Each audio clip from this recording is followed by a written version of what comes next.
Hey guys, welcome back to Making Everyday Magic. My name is Shanna. If you are new here, we are a homeschooling family of 4 who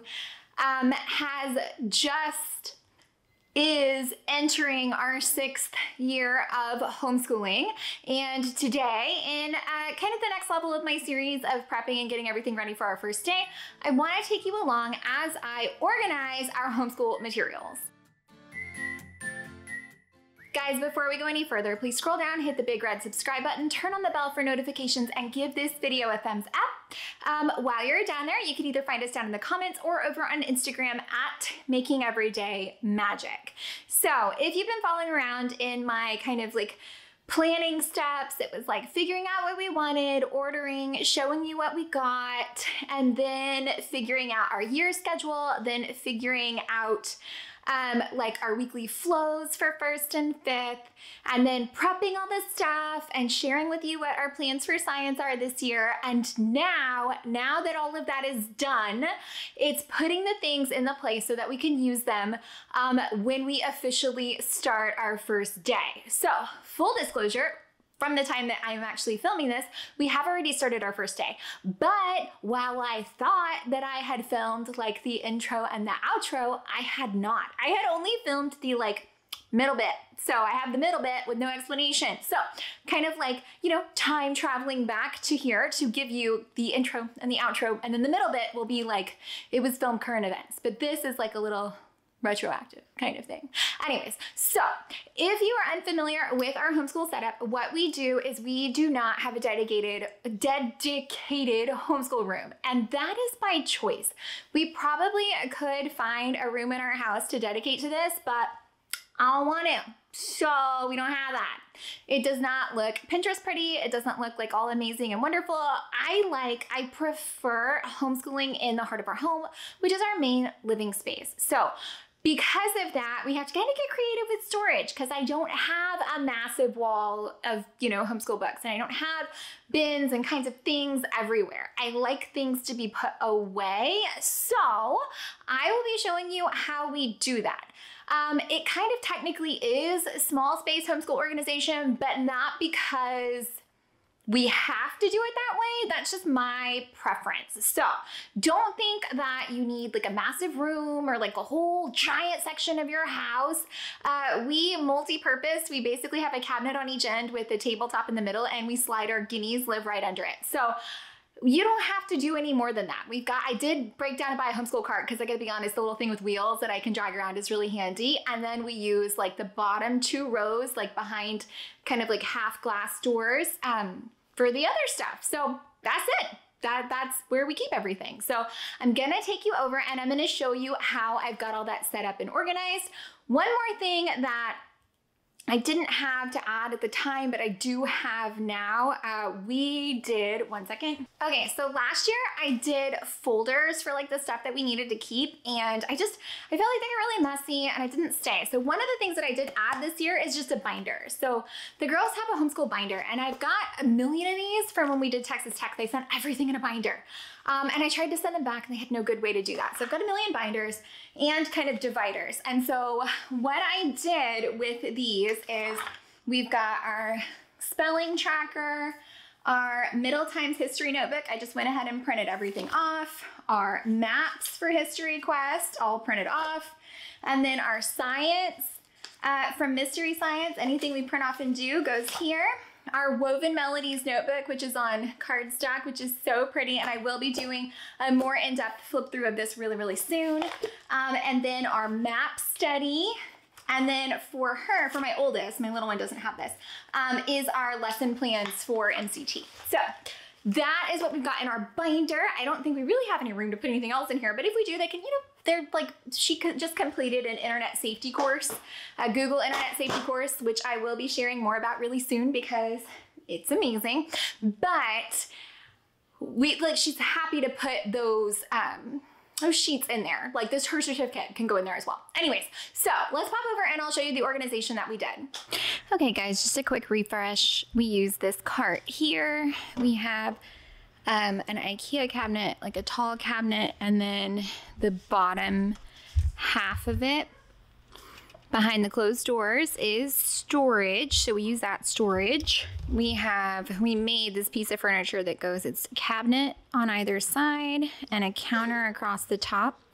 And the girls have that space right in here, so that's what they have.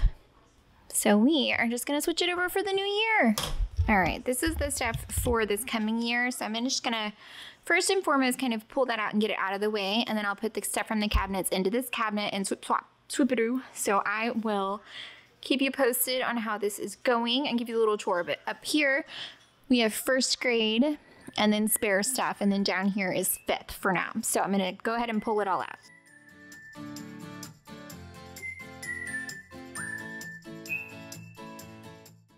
Okay guys, we are here and I'm just gonna show you like our finished cabinet organization here. So this is my first graders cabinet, and honestly, let's see, this is new, the Aquarellum, Dino Box, Postman game. This is all games. I don't know what's going on, but I just feel like we have that much stuff this year and it's kind of freaking me out. So like as far as like official schoolwork, it's this bin. Like this is the stuff that we're gonna need to do like every day, like our handwriting, like the actual school stuff is here. You guys know that I like to keep an emphasis on fun stuff, staying fun stuff. This is all from years past. Some of this is from years past. The coloring with clays, cat and mouse, Robotus Pets, Dr. Livingston puzzle, all new, but they haven't had them out yet. But that's it. That's all that's in this cabinet. I don't know what's going on, but I seriously feel like we're just like missing something because it doesn't feel all that like packed or tense or stressful, and I don't know why. Okay, so this is first grade. As you can see, these little cabinets really do, like, I have them linked on my Amazon page, I think. I'll be sure and link them. But we just did that with one of these like right up here IKEA countertops and made our little nest for our guineas, and that's kind of it. That's how we keep our homeschool stuff organized, in addition to the cart that I'm gonna show you and the big cabinet. Okay, so here's fifth grade. Now, most of this kind of up top over here is her stuff from before. These are all new here. We have some of our fun games back in the corner. And then as you can see, there's actually still like vacancy. I don't know what's happening. This is our this year here, right here. And then, I mean, don't forget, we do have like, you know, 12 books on the Kindle. So, I mean, that's a huge deal of it. And then this is her stuff from before that she likes. Again, empty space. I don't know what's happening.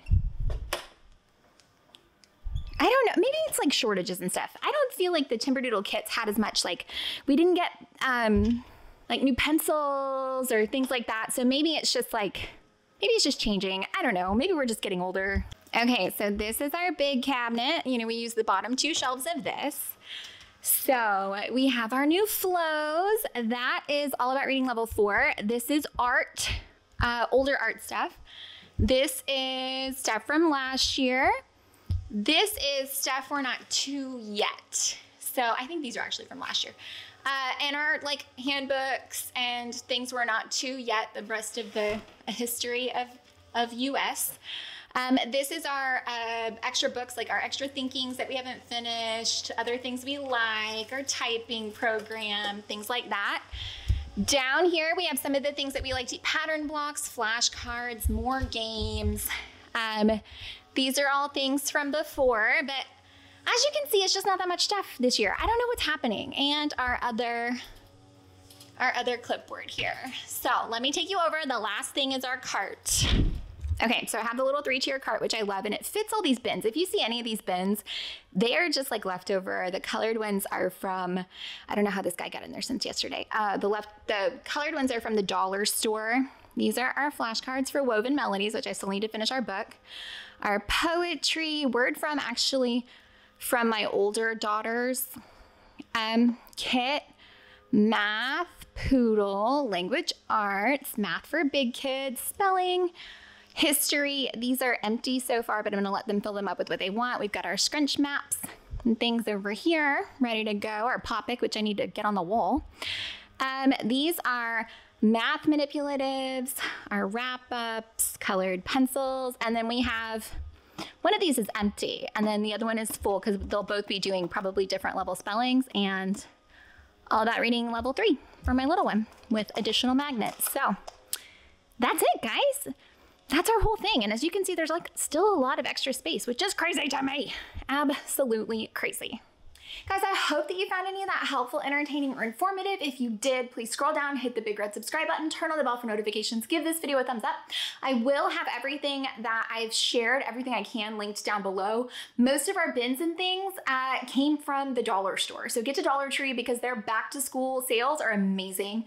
And it's $1, well, it's not $1 anymore, it's $1.25. But hop on over there. They do have some amazing resources. But yeah, everything else is like, either stuff we were using already for our home, stuff we tried to make multi-purpose, things like that. So that is how I personally like to store all of my homeschool stuff, because again, not everybody is devoting an entire giant room of their house to this. And so I want something that I can put away, something I can get back out, something we can use every day, but also something I don't have to stare at when we're not doing school. So this is what works for us. If you've got a homeschool room, that's great. If you're doing it in your kitchen, that's great. If you're doing it in your living room, that's great. There are so many options for creative storage solutions, you know, small space, big space, however you want to do it. I just want to remind you, there is no way, like no wrong way to store your homeschool stuff, guys. It's whatever works for you, whatever works for your family. However you're actually going to use it, that's what you need to be taking into account here. So I hope that this was helpful, guys. As always, we'll be back soon. Bye.